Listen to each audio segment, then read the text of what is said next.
37 ya, termasuk saya tiga orang lagi ya. Mohon segera dihubungi mungkin bisa segera bergabung.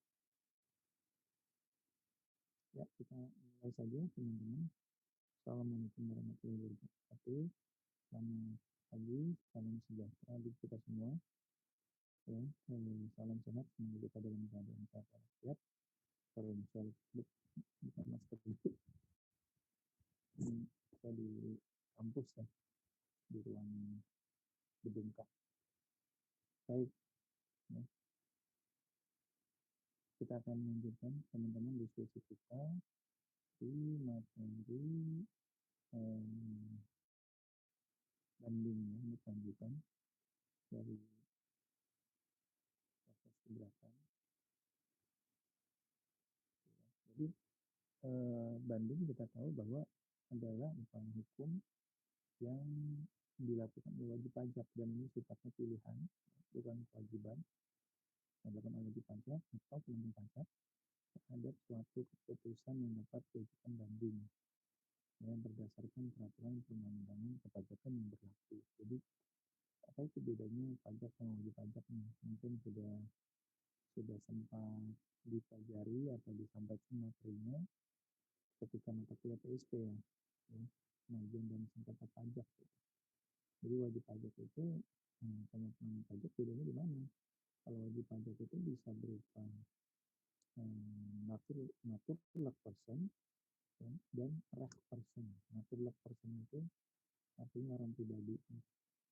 Kalau rek person, rek itu hukum. Jadi rek person artinya badan hukum. Ya, wajib pajak itu badan hukum. Tapi kalau penanggung pajak itu adalah pihak yang sebenarnya dibebani bayar pajak. Itu dia harus berbentuk atau harus berupa manusia. Gitu. Jadi dia nggak apa namanya nggak bisa selain manusia gitu. Kalau penanggung pajak itu pasti bentuknya adalah manusia gitu, dari orang gitu kan.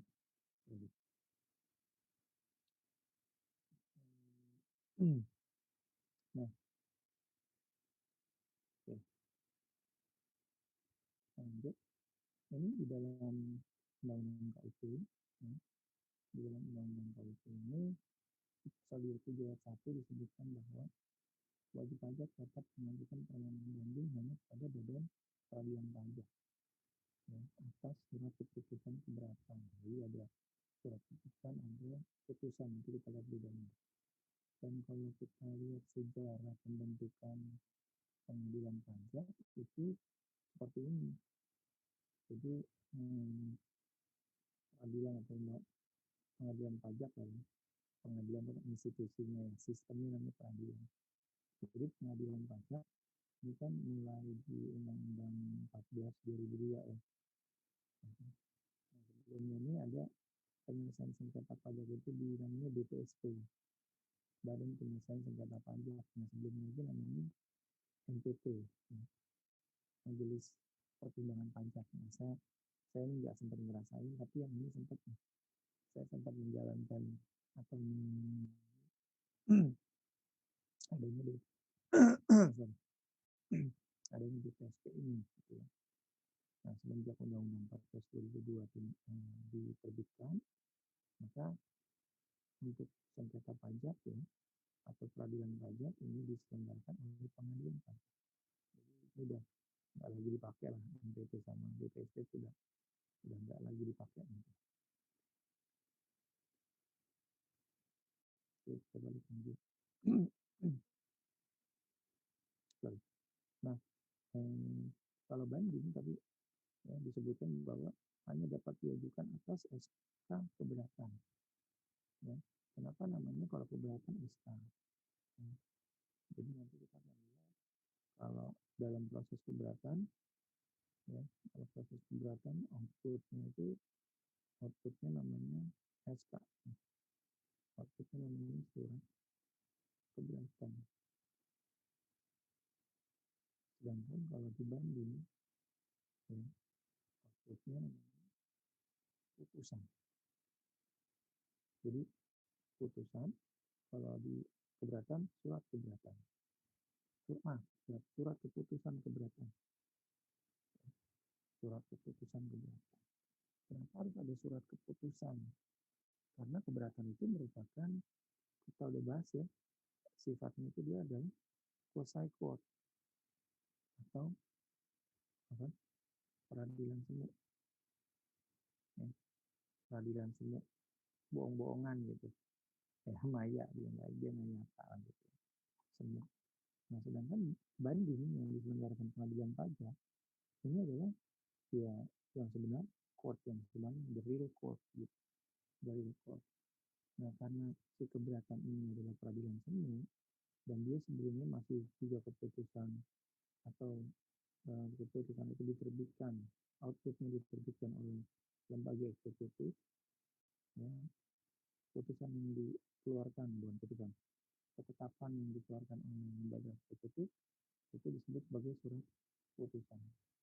Nah, sedangkan ya, output yang dihasilkan, produk hukum yang dihasilkan oleh pengadilan, di mana pengadilan merupakan lembaga yudikatif. Ya. Nah, ini disebut sebagai putusan. Nah, jadi bedanya surat keberatan itu atau output keberatan ini surat keputusan keberatan, sedangkan output dari proses banding dinamakan dengan putusan banding, bukan surat keputusan banding, tapi putusan banding. Itu bedanya. Walaupun mungkin sepele gitu ya, tapi ini cukup signifikan pengaruhnya. Saya kita tidak salah sebut. Nah, ya. Nah, di sini di pasal 135 ini masih undang-undang putusan badan peradilan pajak atas banding ya, terhadap surat keputusan keberatan yang diajukan oleh wajib pajak. Jadi disebutnya sebagai putusan. Nah, putusan pengadilan pajak merupakan putusan pengadilan khusus di lingkungan peradilan tata usaha negara. Maksudnya apa? Jadi kalau kita lihat ini, kalau kita baca tentang pembagian kewenangan peradilan, ya, peradilan, tadi sudah saya jelasin ya bedanya peradilan sama pengadilan. Pengadilan itu institusinya, fisiknya, peradilan itu sistemnya. Jadi sistem peradilan di Indonesia itu saat ini dibagi menjadi 4. Ya. Ini mohon maaf saya lupa undang-undang nomor berapa ya. Ada ya undang-undang tentang pembagian kewenangan peradilan. Yang pertama adalah peradilan umum. Peradilan umum itu diselenggarakan oleh pengadilan negeri. Penyelenggaranya namanya pengadilan negeri.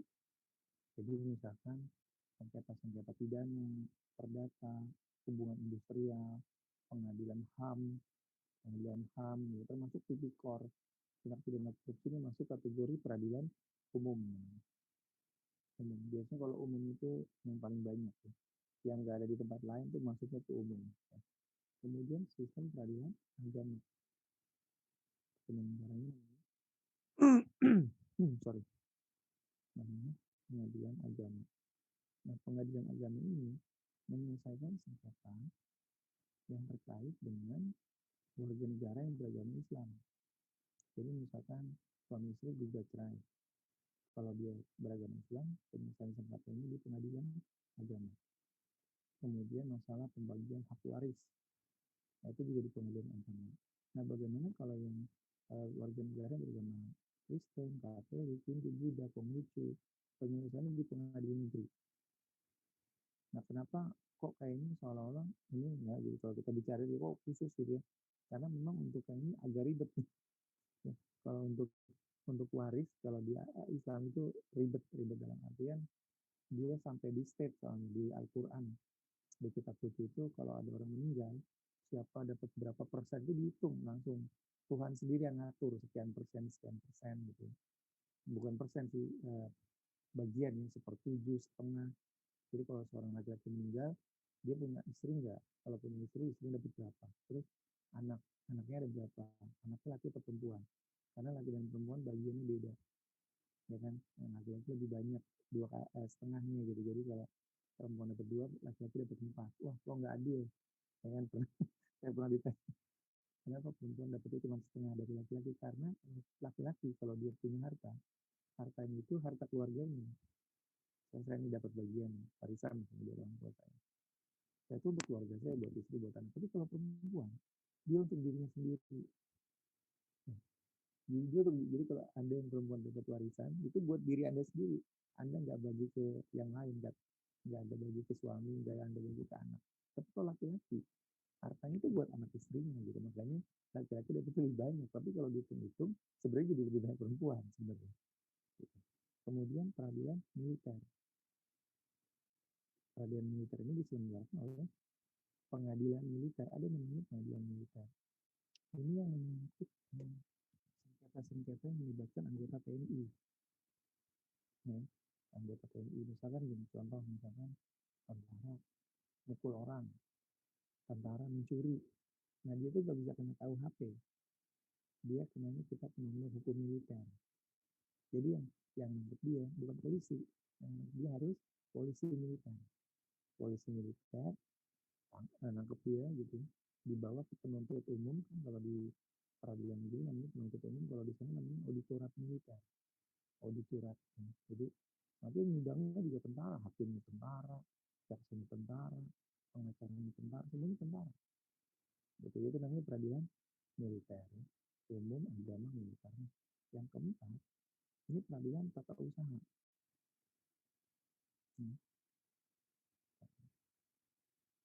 Tata usaha negara. Nah, peradilan tata usaha negara ini, teman-teman, dia apa namanya, menyelesaikan sengketa-sengketa yang merupakan keputusan pejabat publik. Jadi kalau misalkan Anda punya rumah Anda di pinggir jalan, terus kena pelebaran jalan nih, berdasarkan keputusan misalkan Menteri Pekerjaan Umum, rumah Anda di pinggir jalan nasional, maka kena pelebaran untuk digusur. Anda nggak setuju, Anda keberatan sama ganti ruginya terlalu kecil, Anda bisa gugat Menteri Pekerjaan Umum ke pengadilan tata usaha negara. Anda juga bisa menggugat bupati, wali kota, gubernur, dan pejabat negara lainnya, termasuk pejabat pajak. Maka dulu tahun 2000, sebelum ada undang-undang pengadilan pajak, itu gugatan banyak dilakukan oleh WP ke pengadilan tata usaha negara. Jadi dulu saya ingat pertama kali saya penempatan di Medan, saya sering ikut beberapa kali ikut sidang pengadilan di PUN, karena WP diterbitkan SKP, terbitkan SKPKB lah. Kalau diterbitkan SKP aja jarang nih yang gugat, kalau Surabaya. Nah dia mengajukan keberatan, dia langsung gugat, melakukan gugatan, mengajukan gugatan ke Petun atas SKPKB. Kenapa Petun? Karena SKPKB yang tanda tangan kepala KPP. Kepala KPP adalah pejabat publik, pejabat negara. Ya, walaupun pejabat negara itu sebetulnya menterinya ya, bukan kepala KPP, tapi kan ada pendelegasian wewenang dari menteri ke dirjen, dari dirjen ke kakanwil ke kepala KPP. Makanya diajukan Petun, dan makanya Pantra Pengadilan Tata Usaha Negara itu kalau ada WP mengajukan gugatan itu nggak ditolak. Kenapa? Karena masuk dalam ranah tata usaha negara. Gitu. Nah, kemudian semenjak semenjak Undang-Undang 14 tahun 2002 ya tentang pengadilan pajak, maka peradilan pajak ini menjadi pengadilan khusus untuk pengadilan pajak. Nah, ada namanya apa? Pengadilan pajak. Jadi sebenarnya kalau dibilang Pak, pengadilan pajak itu bagian dari tata usaha negara nggak? Iya, bagian. Terus berarti boleh nggak kalau saya punya sengketa pajak, saya menggugat PJT ke pengadilan tata usaha negara? Nah, untuk saat ini ada pengadilan khusus namanya pengadilan pajak. Walaupun sebetulnya dari sisi struktur, ya, dari sisi struktur pengadilan pajak atau sengketa pajak itu merupakan bagian dari sengketa tata usaha negara. Karena diterbitkan surat keputusannya, ya, SK-nya, ketetapannya, besiping itu oleh pejabat publik, oleh kepala KPP. Ini posisinya, teman-teman. Oke, kita balik lagi ke slide.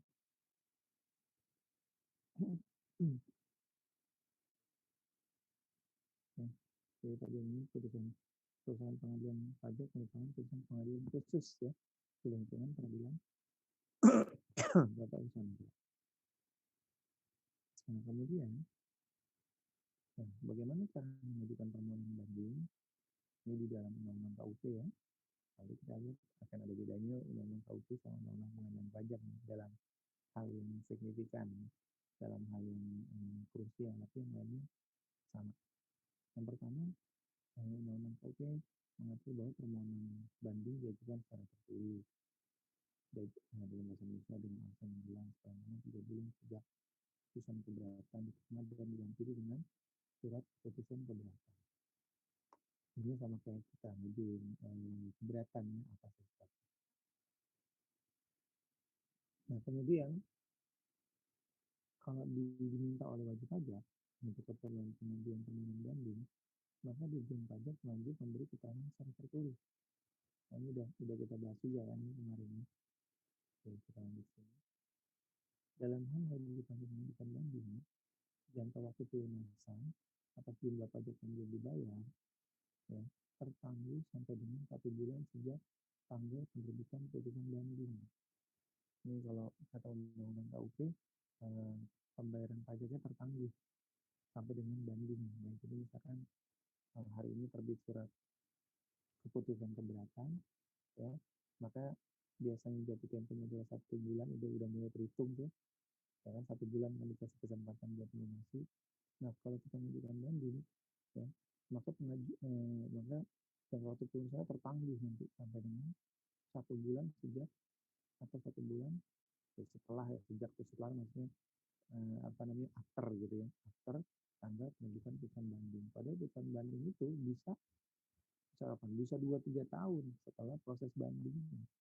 Artinya kalau kita mau mengajukan banding berarti pembayaran pajak yang di SK keberatan itu menjadi tertunda lama banget gitu. Lebih kurang 2-3 tahun lah, lebih kurang. Karena sidang bandingnya sendiri bisa 1 tahunan kan. Lebih kurang bisa 1 tahun. Nah, jumlah pajak yang belum dibayar pada saat pengajuan permohonan keberatan tidak termasuk sebagai utang pajak. Ya. Hal ini apa tujuannya? Kenapa disebutkan undang-undang tidak sebagai utang pajak supaya seksi penagihan tidak langsung menghitung argo sama kayak keberatan kemarin, ya kan?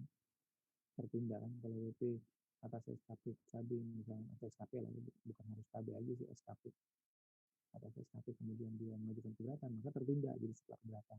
Kalau dia banding maka tertunda lagi ya sebulan sejak keputusan banding jadi makin nunda terus.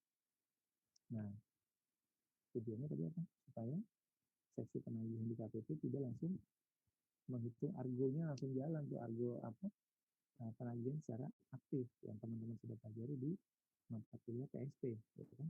Penagihan dan sengketa pajak. Oke. Nah, jumlah pajak yang belum dibayar pada saat pengajuan permohonan banding ini merupakan pajak yang tetap, yang tadi sudah penjelasan ini. Nah, kemudian ada sanksi administratif nih. Kalau WP mengajukan banding, kemudian oleh hakim ternyata permohonan bandingnya ditolak atau hanya dikabulkan sebagian, dikabulkan sebagian saja. Maka si WP ini atau si pemohon banding yang dikenai sanksi administrasi berupa denda 100%. Kalau kemarin kan keberatan, kalau keberatan ditolak atau diterima sebagian, kena dendanya 50% ya, ya kan? Dari jumlah pajak yang berdasarkan putusan dikurangi dengan pajak yang telah dibayar. Tapi kalau banding itu kena sanksinya denda 100%. Makanya WP harus sudah hitung-hitung. Kemarin kita bahas dulu. WP itu betul-betul hitungannya harus matang deh. Kalau dia keberatan, dia akan banding. Dia harus sudah memperhitungkan sanksinya kalau dia kalah. Kalau dia diterima atau dikabulkan sebagian. Nah, yang berikutnya, siapa yang dapat mengajukan banding? Ya, siapa yang bisa mengajukan banding?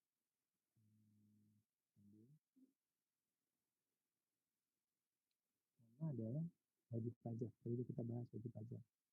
Atau ahli warisnya. Ahli waris ini biasanya untuk orang pribadi ya. Karena kalau badan nggak ada ahli waris ya. Istilah ahli waris adalah untuk wajib pajak orang pribadi. Seorang pengurus atau kuasa hukumnya. Siapa pengurus? Pengurus kalau PT ya berarti pengurusnya salah satu direkturnya Kalau yayasan ya, berarti salah satu pengurus yayasan. Kuasa hukumnya bukan bukan pengurus, bukan ahli waris, bukan juga suwete, tapi kuasa hukumnya yang ditunjuk ya. Dan nanti ada surat penunjukan kuasa khusus. Nah, apabila sama proses banding ternyata misalnya pemohon banding meninggal dunia, entah itu WP-nya atau ahli warisnya, maka banding dapat dilanjutkan oleh warisnya, kuasa hukum dari ahli warisnya, atau pengampunya dalam hal pemohon banding pilot. Jadi pengampu itu apa sih? Pengampu itu adalah pihak yang dianggap eh, mewakili orang itu atau pihak yang berwenang untuk mewakili orang itu. Jadi kalau kalau dulu ya di undang-undang kita undang-undang perdata ya pengampu itu ngatur ya. Jadi kalau di KUH per, cuman sekarang pasalnya udah dihapus KUH per, istri yang sudah menikah itu pengampunya suaminya, diampu oleh suaminya. Artinya apa diampu oleh suaminya? Artinya si istri ini nggak boleh bikin perjanjian atau perbuatan hukum kecuali oleh suaminya atau atas pengetahuan suaminya. Paham? Itu namanya pengampu. Ya. Jadi istri itu dianggap nggak mampu, makanya harus yang melakukan pengampunya ke suaminya. Nah, kemudian dihilangkan atau dicabut karena dianggap mendiskriminasi gitu. Ya. Ada tindakan diskriminasi terhadap gender ya. Nah, sekarang perempuan udah bisa, Anda udah menikah pun Anda bisa buka rekening di bank kayak gitu-gitu ya. Kalau dulu nggak bisa tuh itu karena masuk perbuatan hukum, harus suami kalau dia udah menikah. Nah kalau yang tadi perusahaan-perusahaan yang pilot, pengampunya siapa? Ada namanya misalkan likuidator. Likuidator itu pihak yang mengurusi masalah likuidasinya. Ya, nah, pengampunya itu si likuidatornya. Jadi bukan si pengurus dari perusahaan atau usaha tersebut. Nah, kemudian yang ketiga, apabila selama proses banding, membanding melakukan restrukturisasi bisnis. Restrukturisasi bisnis itu meliputi ada penggabungan, peleburan, pemecahan, pemekaran, atau likuidasi, maka permohonan dapat dilakukan oleh pihak yang melakukan pertanggungjawaban karena penggabungan.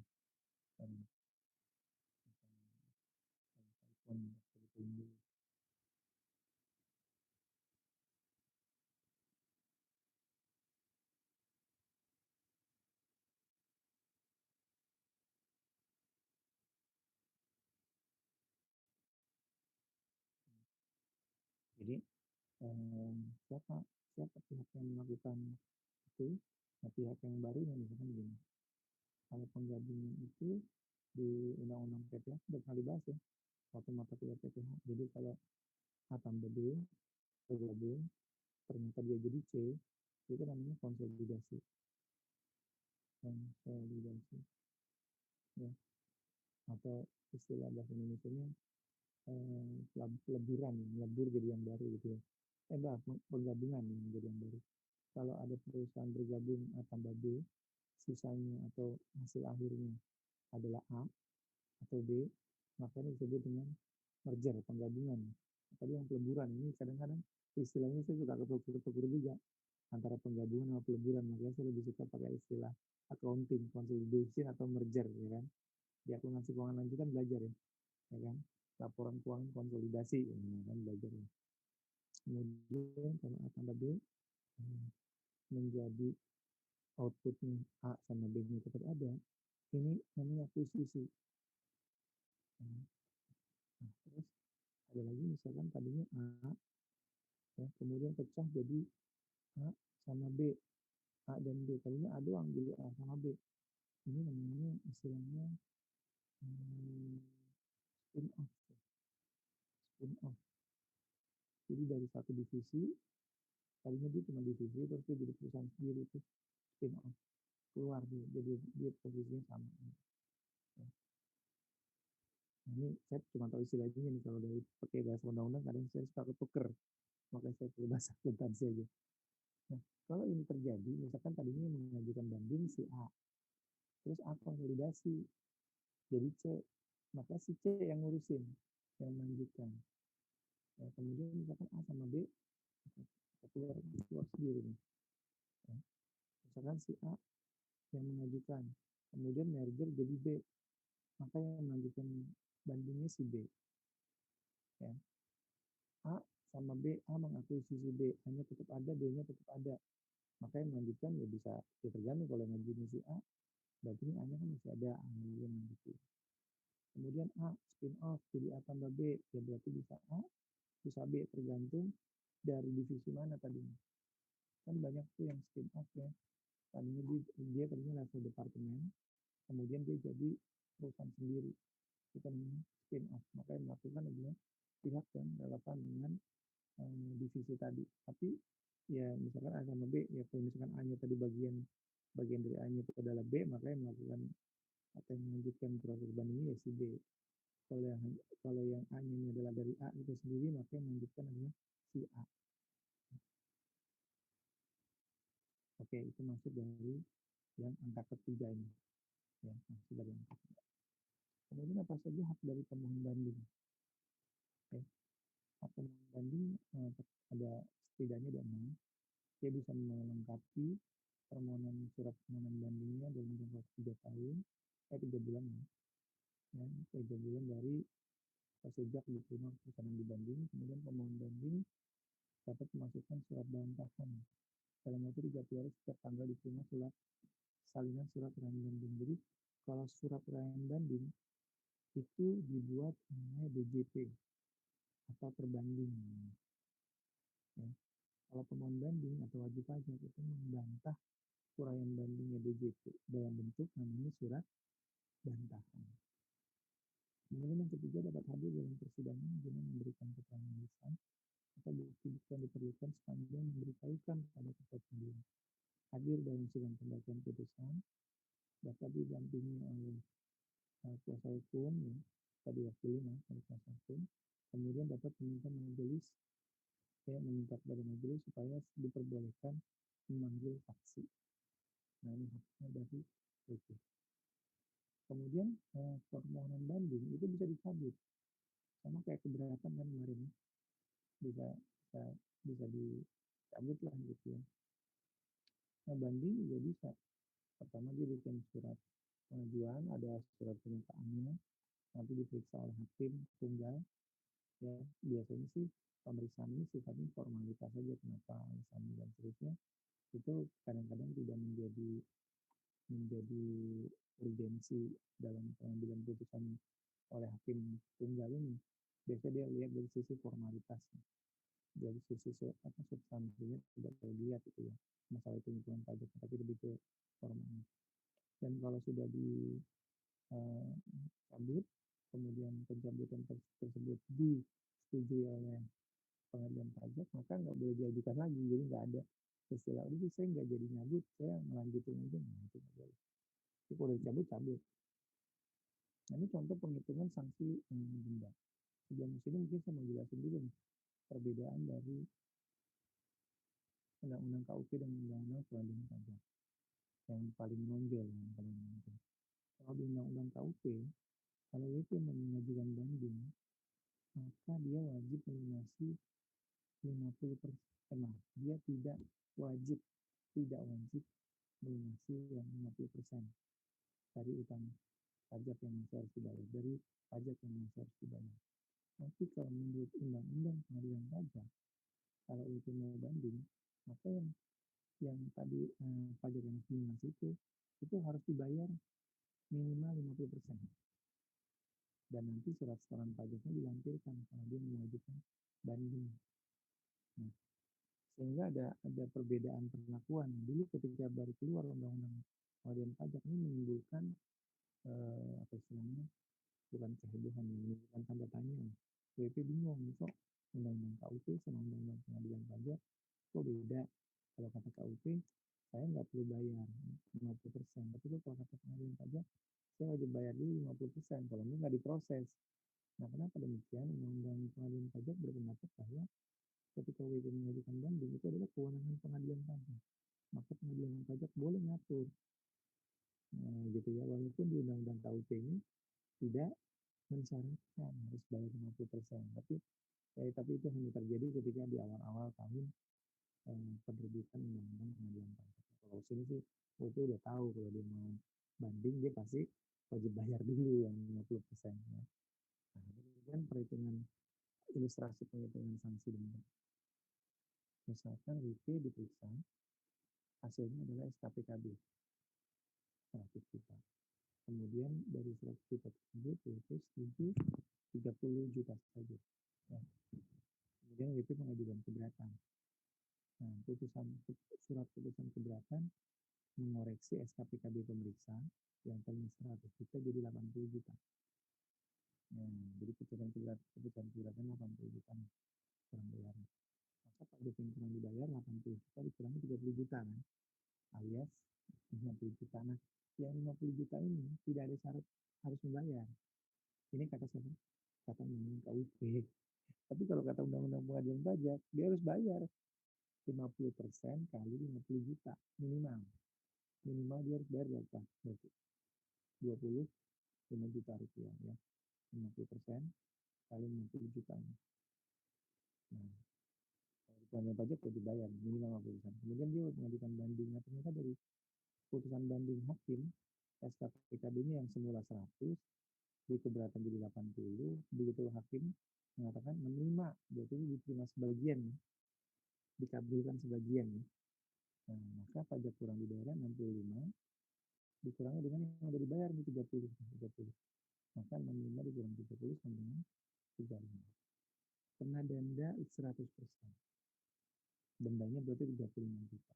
Pokoknya 35, dendanya 35, total yang harus dilunasi 70 juta. Nah, kira-kira seperti itu. Ya, jadi ini enggak, kalau hitung-hitungannya sih teman-teman masih bisa belajar lah ya.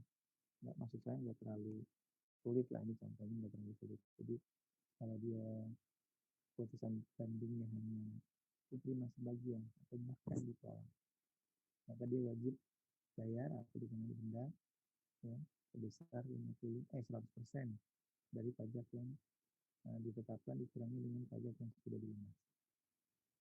Kira-kira seperti itu teman-teman. Jadi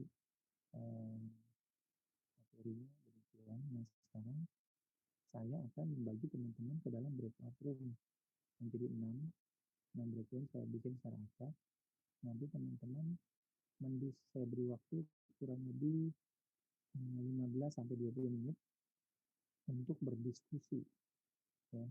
Berdiskusi ada permasalahan mungkin bisa dicatat ya. Yang pertama adalah terkait apa namanya, siapa yang bisa menjadi kuasa hukum di pengadilan pajak ya, siapa saja. Bahannya sudah saya share tuh tadi di WA group ya, di salah satunya ya, itu salah satu sumbernya, tapi bisa nanti bisa googling gitu. Ya, siapa saja yang bisa menjadi kuasa hukum pajak dan kenapa kok syarat-syaratnya harus kayak gitu.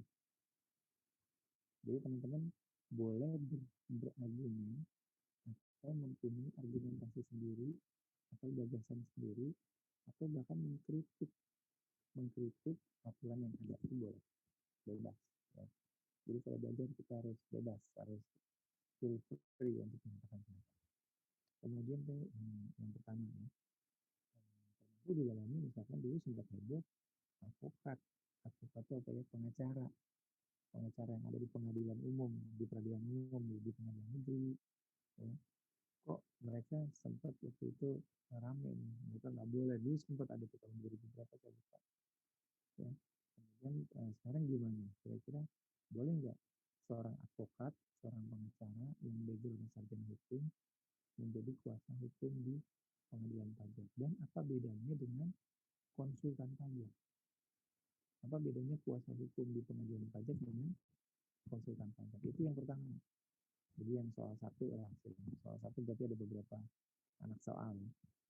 Yang pertama adalah terkait siapa aja yang boleh jadi kuasa hukum. Yang kedua, advokat, apakah bisa jadi kuasa hukum. Ya. Yang ketiga, apa perbedaan kuasa hukum dan konsultan pajak.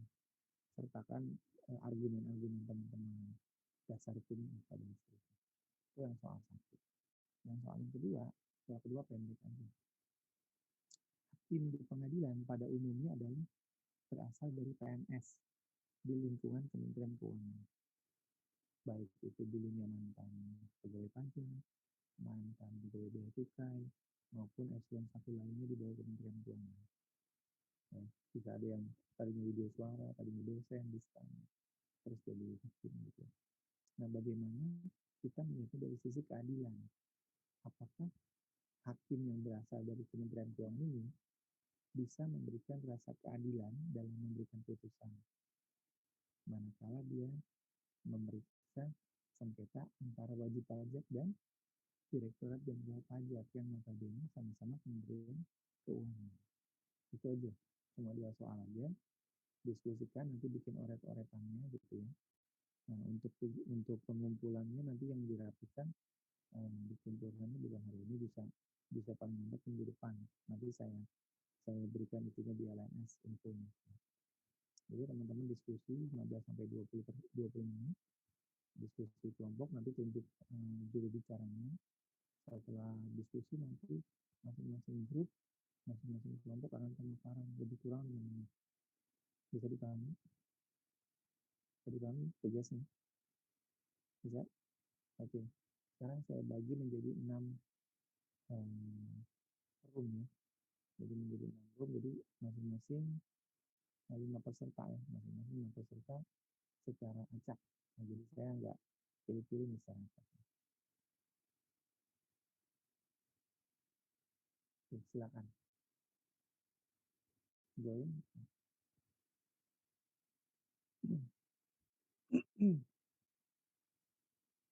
Saya mohon maaf nggak bisa memberikan diskusi yang lebih panjang lagi. Nah, kita langsung aja mungkin ya untuk mempersingkat waktu dari kelompok 1 yang berasal dari room 1. Silakan, sudah ada ini juru bicaranya sekarang. Waktunya 5 menit ya maksimal. Silakan dari kelompok 1.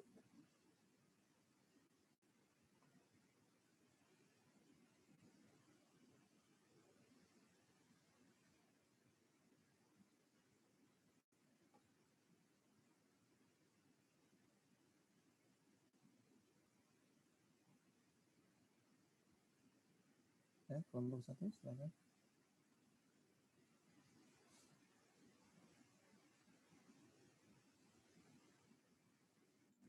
Pak, izin bertanya, ini yang juru bicaranya 1 per kelompok atau boleh ganti-gantian? Bisa gantian, yang penting maksimal 5 menit. Oh, siap.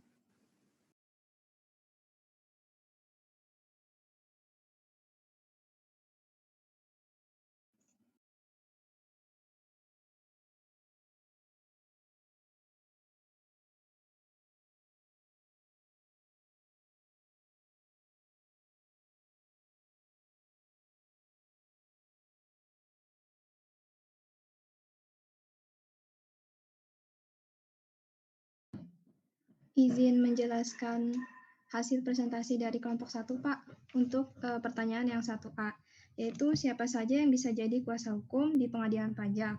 Jawabannya itu ada di PMK nomor 184 tahun 2017.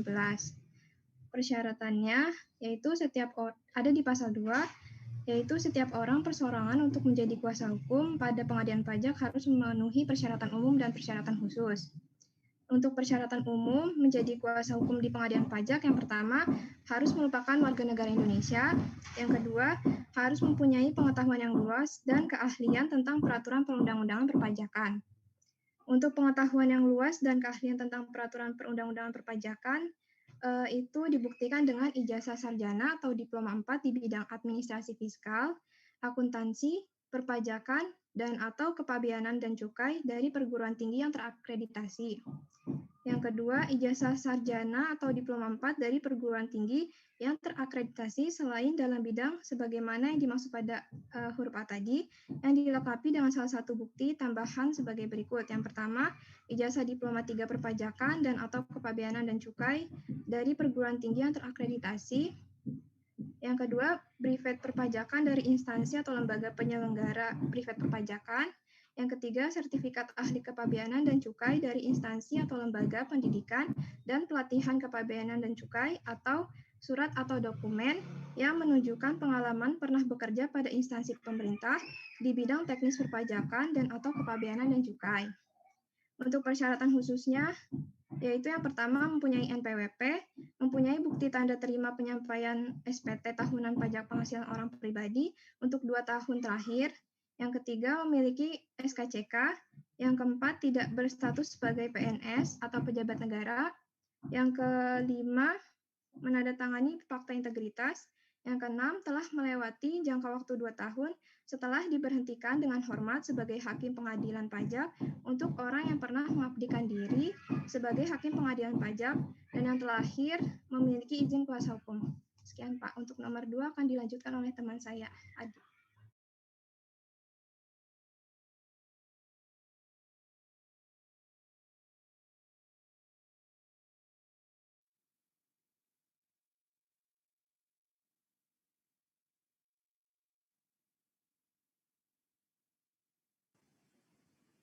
Silakan.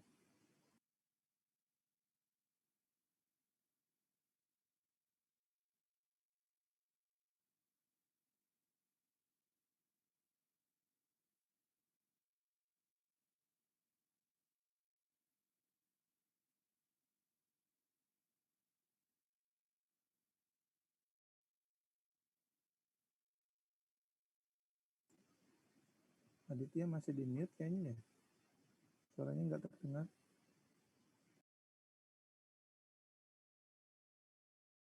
Sudah terdengar belum, Mbak?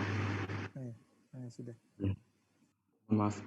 Jadi kuasa hukum dalam pasal 1 angka 2 PMK nomor 184 PMK 01 2017 tentang persyaratan menjadi kuasa hukum pada pengadilan pajak didefinisikan sebagai seorang perseorangan yang dapat mendampingi atau mewakili para pihak yang bersengketa dalam beracara di pengadilan pajak.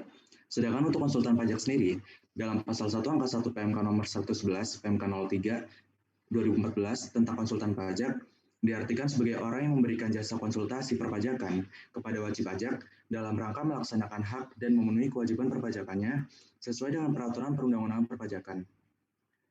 Kemudian yang tadi untuk nomor 1B,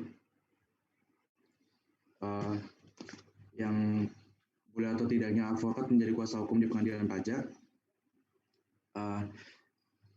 Mahkamah Konstitusi atau MK baru saja memutuskan bahwa advokat dan profesi lain dapat menjadi kuasa hukum pajak terkait pengujian pasal 32 ayat 3A Undang-Undang Nomor 16 Tahun 2009 tentang Ketentuan Umum Tata Cara Perpajakan atau Undang-Undang KUP yang syarat dan pelaksanaannya diatur diatur oleh Menteri Keuangan.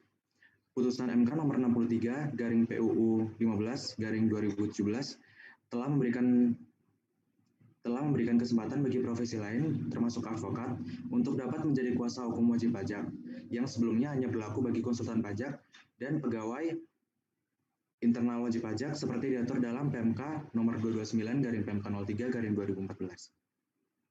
Untuk selanjutnya akan dilanjutkan oleh teman saya.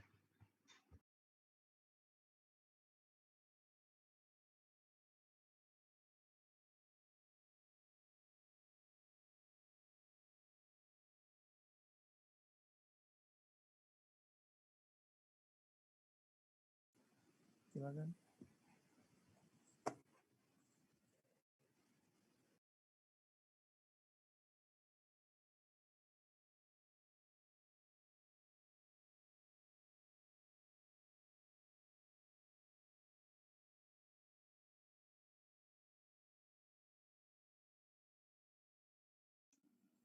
Baik, selanjutnya pertanyaan, apa beda konsultan pajak dan kuasa hukum di pengadilan pajak?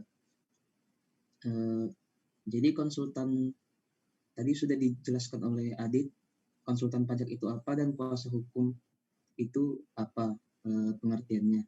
Jadi bedanya itu konsultan pajak itu kuasa hukum pajak itu tidak harus berlatar belakang bidang administrasi fiskal, akuntansi, perpajakan, kepabeanan dan cukai dari perguruan tinggi terakreditasi saja.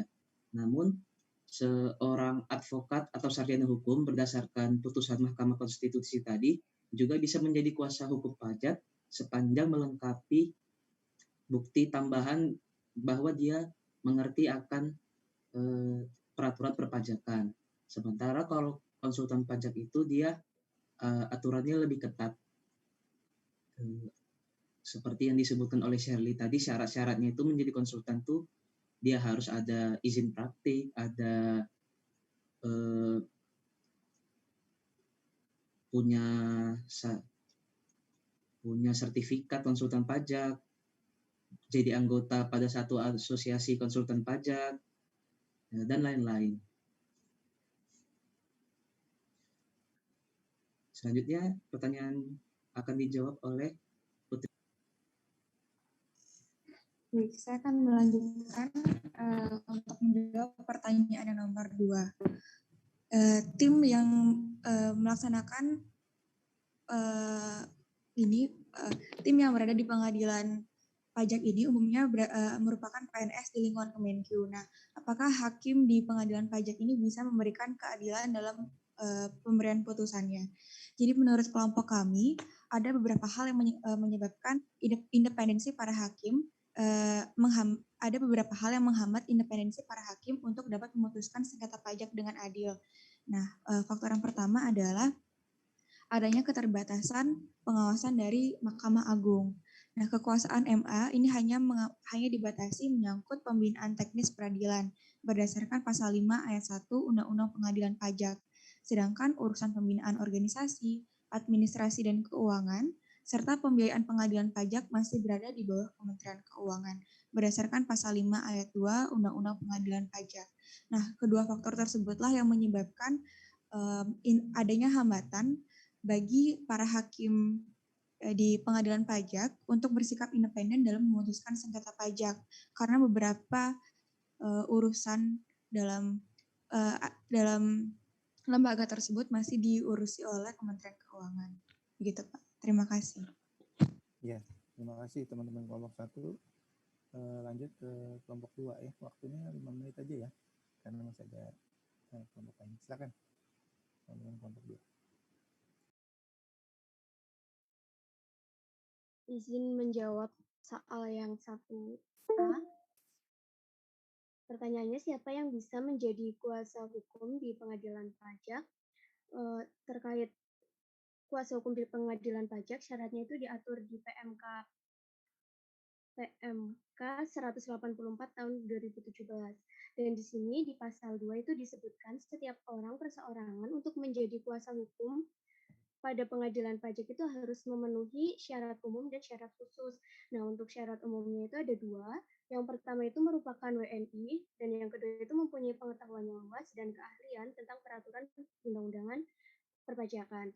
Dan kemudian untuk syarat khususnya itu disebutkan di pasal 5, meliputi yang pertama itu mempunyai NPWP, lalu yang kedua itu mempunyai bukti tanda terima penyampaian S pada tahunan pajak penghasilan orang pribadi untuk 2 tahun terakhir. Kemudian yang ketiga itu memiliki surat keterangan catatan kepolisian. Yang keempat tidak berstatus sebagai pegawai negeri sipil atau pejabat negara. Yang kelima itu menandatangani fakta integritas. Dan yang keenam telah melewati jangka waktu 2 tahun setelah diberhentikan dengan hormat sebagai hakim pengadilan pajak untuk orang yang pernah mengabdikan diri sebagai hakim pengadilan pajak. Dan yang terakhir itu memiliki izin kuasa hukum. Pertanyaan berikutnya akan dijawab oleh teman saya.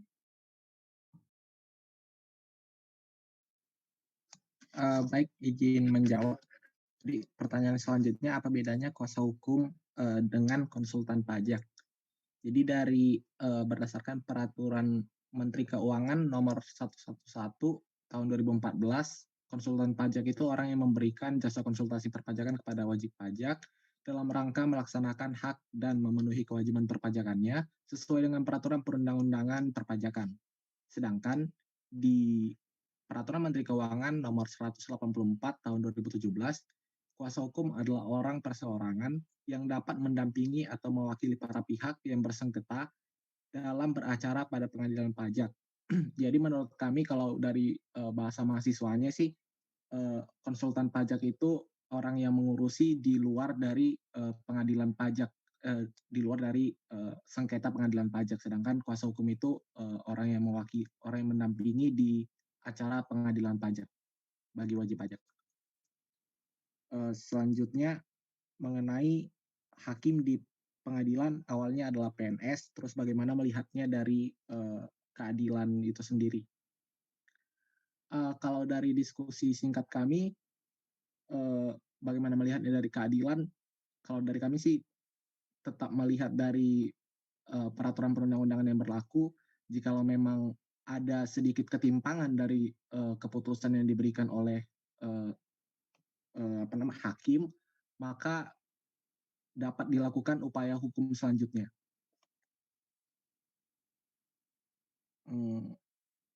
Seperti itu saja.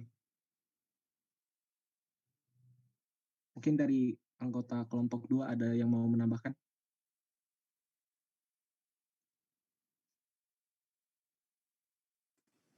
Oke, ya.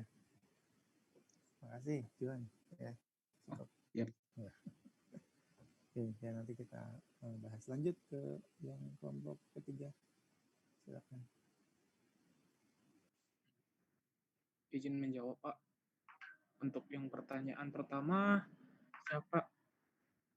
siapa yang bisa menjadi kuasa hukum di pengadilan pajak? Seperti yang udah teman-teman kelompok lain juga sudah katakan, untuk menjawab pertanyaan pertama ini kita bisa melihat di PMK 184 tahun 2017 tentang persyaratan untuk menjadi kuasa hukum pada pengadilan pajak, yang bisa kita lihat di pasal 2, 3, 4, dan 5. Yang dimana syarat utama itu adalah seseorang bisa menjadi kuasa hukum pada pengadilan pajak dengan memenuhi persyaratan umum dan persyaratan khusus. Adapun persyaratan umumnya itu merupakan warga negara Indonesia dan mempunyai pengetahuan yang luas dan keahlian tentang peraturan perpajakan, perundang-undangan perpajakan, yang dimana di pasal 4 dijabarkan mengenai keahlian pasal 3 ayat B-nya, dan pada pasal 5-nya dijelaskan persyaratan khususnya untuk menjadi kuasa hukum, yaitu dengan memiliki NPWP, mempunyai bukti tanda terima penyampaian SPT selama 2 tahun terakhir, memiliki surat keterangan catatan kepolisian, tidak berstatus sebagai PNS, menandatangani fakta integritas, dan telah melewati jangka waktu 2 tahun setelah diberhentikan dengan hormat apabila sebagai hakim pengadilan pajak untuk orang yang pernah mengabdikan diri sebagai hakim pengadilan pajak, serta memiliki izin kuasa hukum. Lalu untuk pertanyaan yang kedua, bolehkah advokat jadi kuasa hukum di pengadilan pajak? Untuk jawabannya boleh jika telah memenuhi persyaratan yang tadi sudah dibacakan di PMK 184. Lalu untuk bedanya konsultan pajak dan kuasa hukum di pengadilan perpajakan. Kalau konsultasi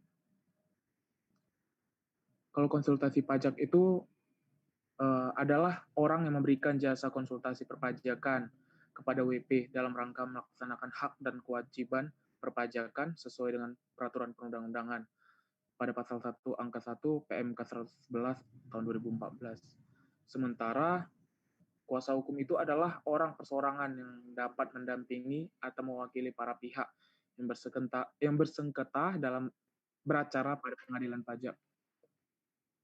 Nah, jadi seperti yang kata Saudara Juan tadi, secara bahasa mahasiswanya, konsultasi pajak itu yang mengurusi perpajakan dari si WP, kayak konsultasi gitu. Sementara untuk kuasa hukum ini adalah upaya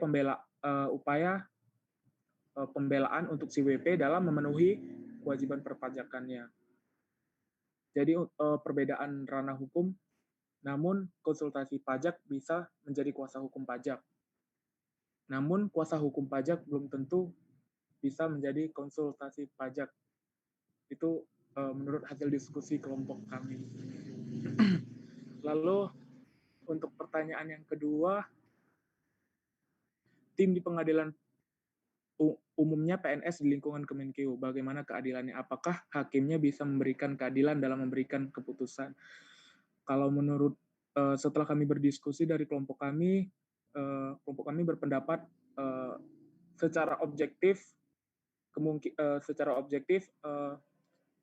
pengadilan ini bisa dikatakan adil jika memenuhi persyaratan SOP-nya. Dia melaksanakan tugasnya dan kewajibannya dengan baik. Namun, jika dilihat secara subjektif, karena ini masih satu lingkungan, jadi masih dikatakan belum adil, karena masih satu instansi atau satu lingkungan gitu, sehingga seperti adanya keberpihakan kepada salah satu pihak yang sedang bersengketa. Mungkin itu diskusi dari kelompok kami. Ada yang ingin menambahkan, teman-teman? Cukup berdaftar, cukup Pak. Ya, baik, terima kasih ya teman-teman dari kelompok 2 ya. Tadi 2 atau 3? Lupa saya. Kelompok 3 Pak. Maaf, 3 ya. Berarti 4 sekarang. Silakan. Kelompok 4. Baik Pak, izin menjawab untuk pertanyaan nomor 1. Itu syarat jadi kuasa hukum pajak. Nah, itu berdasarkan peraturan menteri atau PMK nomor 184 mengenai persyaratan untuk menjadi kuasa hukum itu tertera pada bab 2, yaitu pada pasal 2, pasal 3, pasal 4, pasal 5, dan pasal 6. Nah, untuk pasal 2 sendiri, setiap orang perseorangan untuk menjadi kuasa hukum pada pengadilan pajak harus memenuhi persyaratan umum dan khusus. Untuk persyaratan umumnya itu merupakan warga negara Indonesia dan mempunyai pengetahuan luas dan keahlian tentang peraturan perundang-undangan perpajakan. Yang dimaksud mempunyai pengetahuan luas itu bisa dibuktikan dengan ijazah sarjana atau diploma 4 di bidang administrasi fiskal, akuntansi, perpajakan dan atau kepabeanan dan cukai dari perguruan tinggi yang terakreditasi, atau ijazah sarjana atau diploma 4 dari perguruan tinggi yang terakreditasi selain dalam bidang sebagaimana dimaksud dalam huruf A yang dilengkapi dengan salah satu bukti sebagai berikut. Yang pertama, ijazah diploma 3 perpajakan dan atau kepabeanan dan cukai dari perguruan tinggi yang terakreditasi. 2, brevet perpajakan dari instansi atau lembaga penyelenggara brevet perpajakan. Ketiga, sertifikat keahlian kepabeanan cukai dari instansi atau lembaga pendidikan dan pelatihan kepabeanan dan cukai. Dan yang terakhir, surat atau dokumen yang menunjukkan pengalaman pernah bekerja pada instansi pemerintah di bidang teknis perpajakan dan atau kepabeanan dan cukai. Nah, selanjutnya untuk persyaratan khususnya sendiri diatur di pasal 5, yaitu mempunyai nomor pokok wajib pajak dan mempunyai bukti tanda terima penyampaian surat SPT tahunan penghasilan orang pribadi untuk 2 tahun terakhir. Ketiga, memiliki surat keterangan catatan kepolisian, tidak berstatus sebagai pegawai negeri sipil atau pejabat negara, menandatangani fakta integritas, dan telah melewati jangka waktu 2 tahun setelah diberhentikan dengan hormat sebagai hakim pengadilan pajak untuk orang yang pernah mengabdikan diri sebagai hakim pengadilan pajak. Dan yang terakhir, memiliki izin kuasa hukum. Nah, yang dimaksud memiliki izin kuasa hukum itu tata cara untuk memperoleh izin tersebut pada pengadilan pajak sebagaimana dimaksud dalam pasal 5 huruf G itu diatur tersendiri oleh ketua dan dengan mendasarkan pada ketentuan dalam Undang-Undang Pengadilan Pajak. Selanjutnya, yang membedakan kuasa hukum pajak dengan konsultan pajak. Nah, pengertian dari konsultan pajak sendiri diatur di PMK nomor 111 tahun 2014, di mana orang yang memberikan jasa konsultasi perpajakan kepada wajib pajak dalam rangka melaksanakan hak dan memenuhi kewajiban perpajakannya sesuai dengan peraturan perundang-undangan perpajakan. Sedangkan yang dimaksud oleh kuasa hukum diatur di PMK nomor 184 tahun 2017, yaitu perseorangan yang dapat mendampingi atau mewakili para pihak dan yang bersengketa dalam beracara pada pengadilan pajak. Untuk hasil diskusi kelompok kami sendiri, perbedaan antara konsultan pajak dengan kuasa hukum pajak itu di mana tidak ada terminologi konsultan hukum pajak. Nah, sedangkan terminologi itu dimiliki oleh kuasa hukum pajak. Selanjutnya, pertanyaan selanjutnya.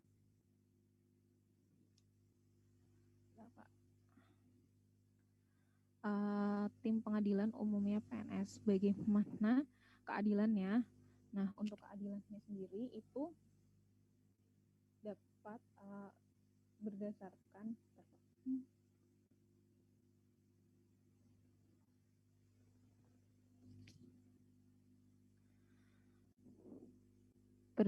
hasil diskusi saya dan teman-teman, setiap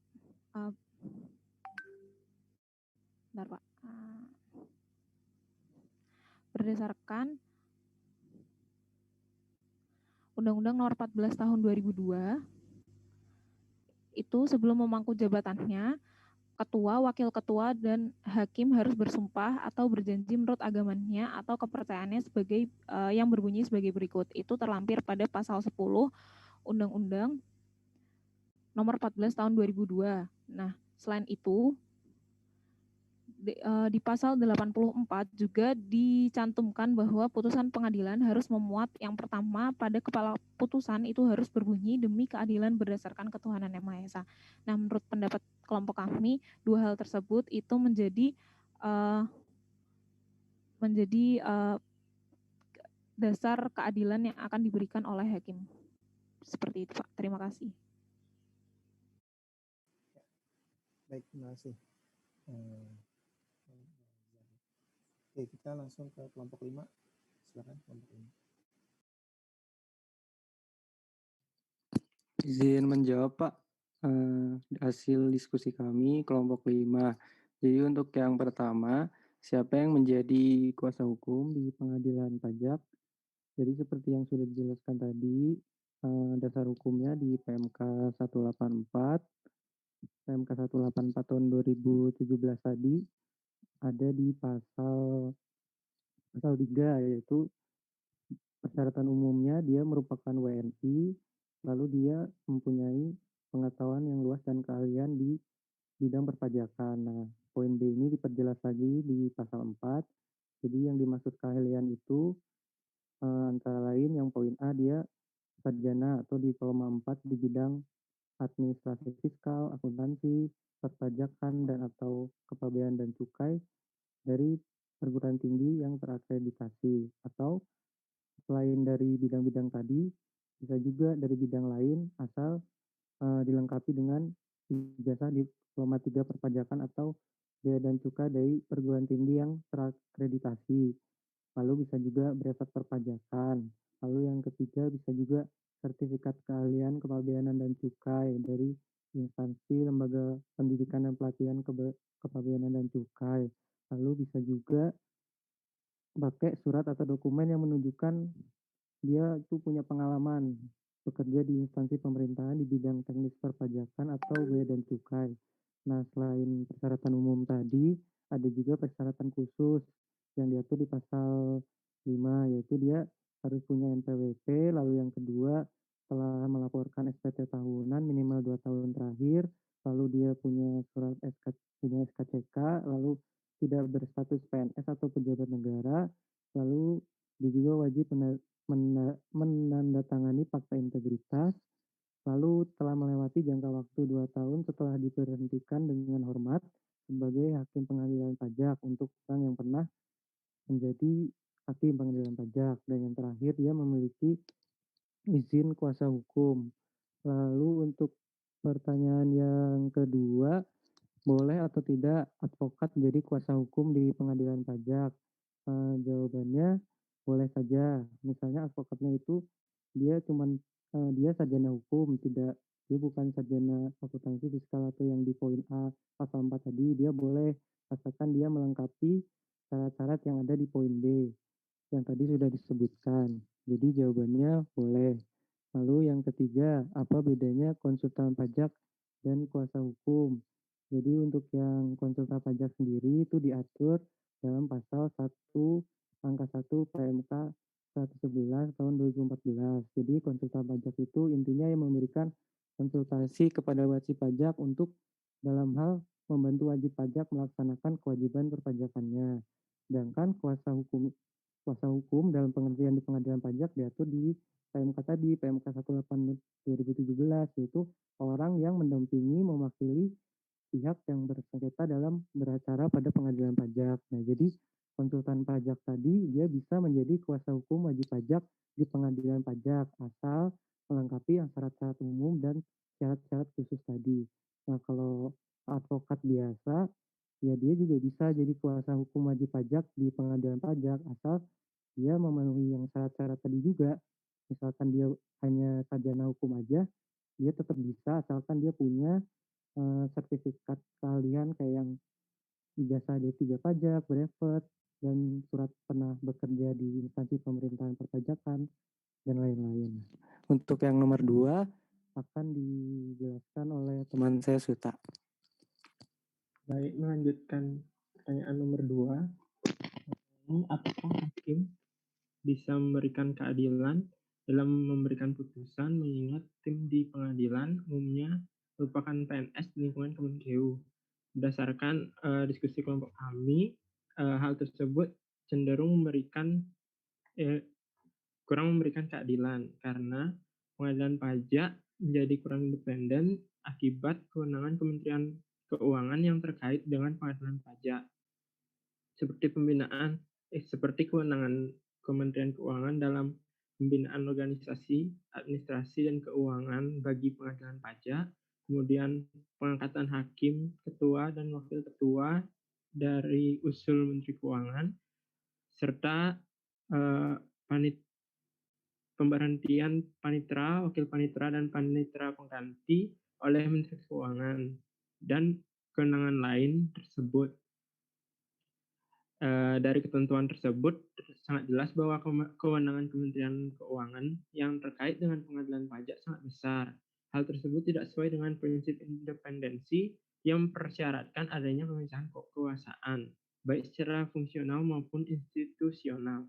Kewenangan yang besar tersebut dapat menyebabkan besarnya potensi pengadilan pajak tidak independen dalam menjalankan kewenangan yang dimiliki, karena Kementerian Keuangan merupakan salah satu pihak yang selalu menjadi tergugat dalam sengketa pajak. Sekian jawaban dari kelompok kami. Terima kasih. Terima kasih tim kelompok 5. Last but not least dari kelompok 6. Monggo.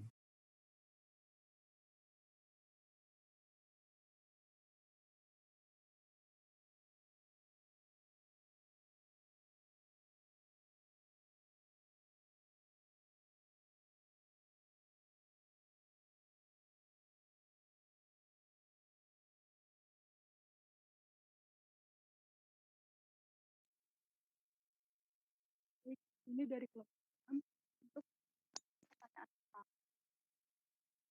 Yang hukum pajak, syaratannya itu terdapat dalam PMK nomor 184 tahun 2017 tentang persyaratan untuk menjadi kuasa hukum pada pengadilan pajak. Untuk persyaratannya sendiri terdapat persyaratan umum dan juga persyaratan khusus. Persyaratan umumnya diatur dalam pasal 3, yaitu merupakan warga negara Indonesia dan mempunyai pengetahuan yang luas dan keahlian tentang peraturan perundang-undangan perpajakan. Sedangkan peraturan khususnya diatur dalam pasal 5. Terdiri dari 7 poin. Pertama, mempunyai nomor pokok wajib pajak, lalu mempunyai bukti tanda terima penyampaian surat pemberitahuan atau SPT tahunan pajak penghasilan orang pribadi untuk 2 tahun terakhir, lalu memiliki surat keterangan catatan kepolisian, tidak berstatus sebagai pegawai negeri sipil atau pejabat negara, menandatangani fakta integritas telah melewati jangka waktu 2 tahun setelah diberhentikan dengan hormat sebagai hakim pengadilan pajak untuk orang yang pernah mengajukan diri sebagai hakim pengadilan pajak dan yang terakhir memiliki izin kuasa hukum. Lalu yang pertanyaan kedua, apakah advokat tetap menjadi?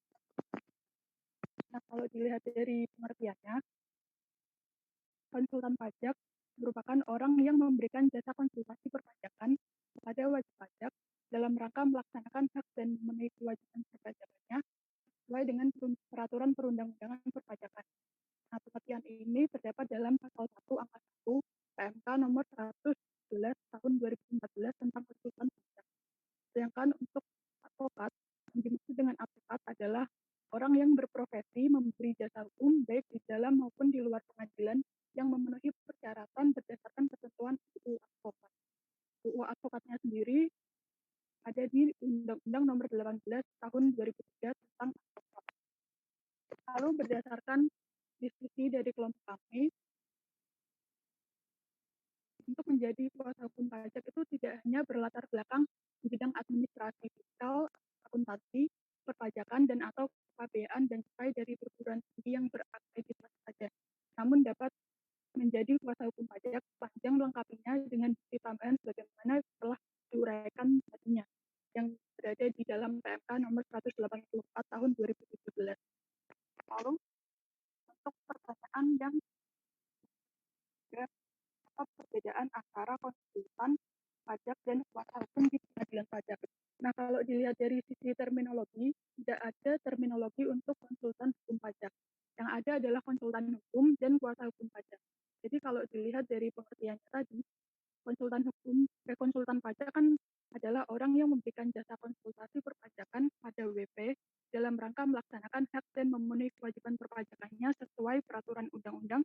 Sedangkan menurut pasal 1 angka 2 PMK nomor 182 tahun 2017 tentang persyaratan untuk menjadi kuasa hukum pada pengadilan pajak, kuasa hukum adalah orang perseorangan yang dapat mendampingi atau mewakili para pihak yang bersengketa dalam beracara pada pengadilan pajak.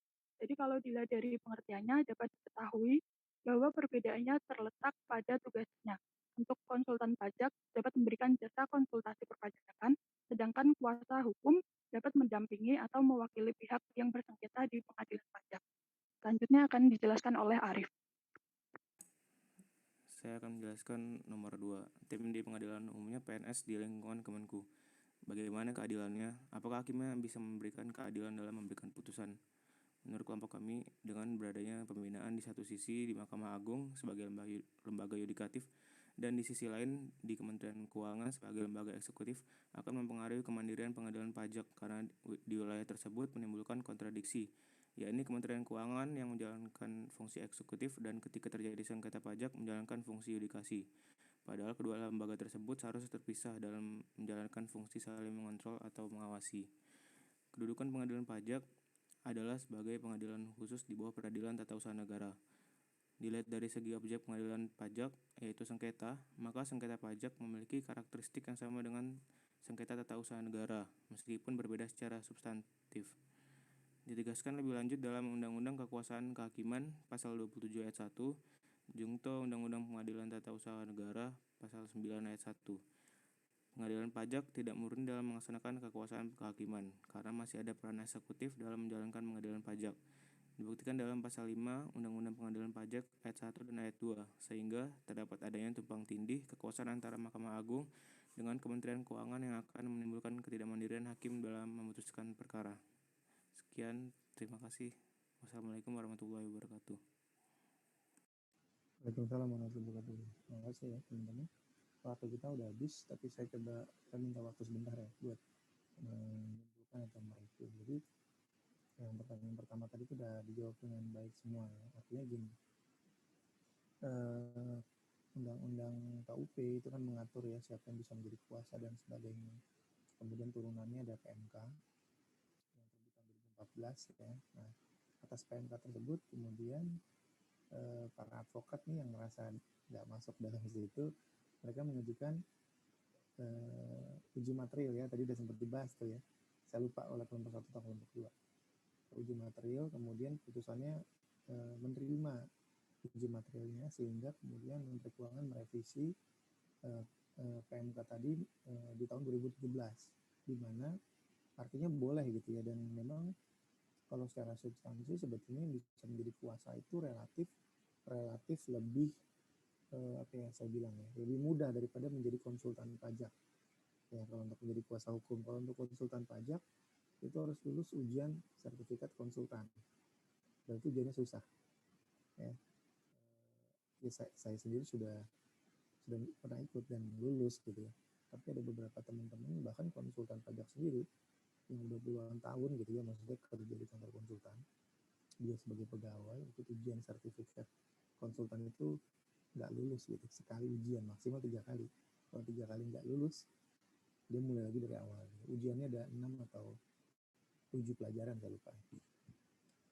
itu susah gitu, lebih susah ketimbang kuasa hukum. Kalau kuasa hukum punya ijazah brevet lah istilahnya ya. Kalau yang lain kan sama ya, lapor SPT yang gitu-gitu WNI atau kan segala macam sama. Jadi yang spesifiknya itu lebih susah konsultan sebetulnya ya, lebih susah konsultan pajak daripada kuasa hukum dari sisi persyaratan untuk menjadinya. Tapi kalau dari sisi tingkat kesulitan bekerjanya, menjadi kuasa hukum di pengadilan lebih kompleks gitu ya. Jadi untuk menjadi satu konsultan lebih ribet, tapi kuasa hukum lebih kompleks karena dia pasti harus paham pembuktian ya, konsep-konsep, prinsip-prinsip dalam ilmu hukum. Nah, kemudian yang kedua dari sisi aspek keadilan, ya, pertanyaan kedua tadi sebetulnya kan kalau kita teman-teman kalau masih ingat pelajaran auditing ada apa namanya independen. Nah, itu harus independen. Independen itu dalam auditing ada dua macam ya, independent impact sama in appearance. Ya, walaupun mungkin putusan pengadilan, oh ada bikin status ini, ternyata WP banyak yang menang kok, artinya itu menunjukkan adil. Nah, sebetulnya enggak juga. Nah, dari sisi in fact secara fakta mungkin hakim akan independen, tapi secara in appearance misalkan gitu ya. Nah, gimana nih in appearance-nya, secara penampilan, secara kelihatannya kan. Dan ini memang kalau saya ngobrol sama teman-teman konsultan pajak, mereka menganggap itu, walaupun memang faktanya kadang hakim pengadilan pajak juga memang banyak tanda petik ya, banyak tanda petik memenangkan bandingnya WP gitu, artinya untuk menunjukkan dia independen. Tapi dari kacamata in appearance masih belum. Mulai karena itu mungkin kritiknya kita bisa sampaikan gitu, kritiknya ya, misalkan dari persyaratan menjadi hakim ya kan. Dan sekarang seorang hakim misalnya nggak mesti dia PNS atau latar belakang BC atau pajak, tapi dari swasta juga bisa, dari konsultan misalkan. Nah, permasalahannya repotnya gini, kalau di kita hakim itu kan PNS, karena untuk membayar gaji harus punya NIP. Nah, kalau konsultan atau dosen dari kampus swasta yang bukan PNS dia jadi hakim, pemerintah bingung ini gimana cara bayar gajinya, karena untuk membayar gaji harus punya apa? NIP, nomor induk pegawai. Nah, itu hambatan administrasi sebenarnya, tapi sebetulnya masih bisa diakalin kalau menurut saya. Caranya gimana? Kita punya seknek. Seknek itu punya kayak semacam NIP ya, semacam NIP cadangan bagi orang-orang yang bukan PNS tapi dia butuh untuk dibayar gaji, misalkan kayak kantor staf kepresidenan kan bukan PNS kan, ya kan, banyak itu kan, mau apa, ada Mokhtar Ngabalin, terus yang juru bicara presiden, terus ada staf ahlinya wakil presiden, terus menteri keuangan kan punya staf khusus kan, yang konsultan pajak tuh Pak siapa, Justinus Prastowo, itu kan dia konsultan pajak tuh, konsultan pajak tapi jadi staf khusus menteri keuangan, itu kan dibayar gajinya oleh kementerian kan, maksudnya oleh negara, itu pakai NIP yang dicantolin tadi, yang NIP cadangan. Jadi menurut saya harusnya nggak ada alasan administrasi lagi untuk memberikan rasa adil dari kacamata in fact dan juga in appearance kayak gitu ya. Oke, baik, terima kasih teman-teman. Nanti untuk ininya dirapin lagi ya, dikasih nama anggota kelompok, dan tolong saya nanti di-share ininya kelompok satu anggotanya siapa ya, kan tadi kan saya membaginya di Zoom random ya, saya nggak ingat gitu ya. Nanti mohon dikasih tahu nama kelompoknya siapa, nama kelompok satu anggotanya siapa, kelompok dua anggotanya siapa. Nanti mau saya share di LMS, terus nanti subjeknya satu kelompok satu aja kayak yang kemarin ya, yang tugas keberatan. Itu aja ya teman-teman ya, saya kira ya. Terima kasih atas perhatian teman-teman semuanya, atas kontribusinya.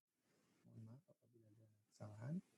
Selamat siang, selamat menjalankan aktivitas, tetap sehat semua, tetap semangat ya. Assalamualaikum warahmatullahi wabarakatuh. Waalaikumsalam warahmatullahi wabarakatuh. Terima kasih Pak. Selamat siang.